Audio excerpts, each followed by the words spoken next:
మానవ సంబంధాలు ఎప్పుడూ కూడా అవసరాల మీదే ఆధారపడి ఉంటాయి, అనుమానం ఎలా. జీవితాంతం ఇంతే. నువ్వు 100 ఏళ్ళు బతికినా ఇంతే, భగవంతుడు ఆయుర్దాయం ఇచ్చి 200 ఏళ్ళు బతికినా అంతే.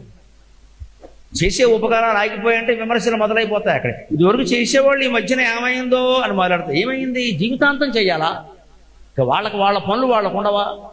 అసలు ఉపకారాలు అపకారాలు మొత్తం మానేసి ఆయన ఏదో జపంలో ఉన్నాడేమో, నీకెందుకు ఆ గొడవ?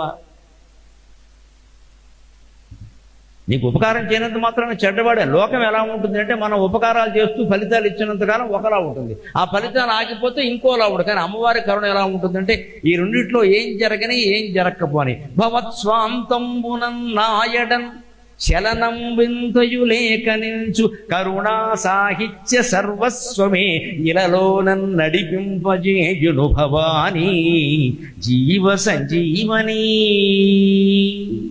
ఈ జీవుడికి సంజీవని మంత్రం లాంటిది అనుభవం.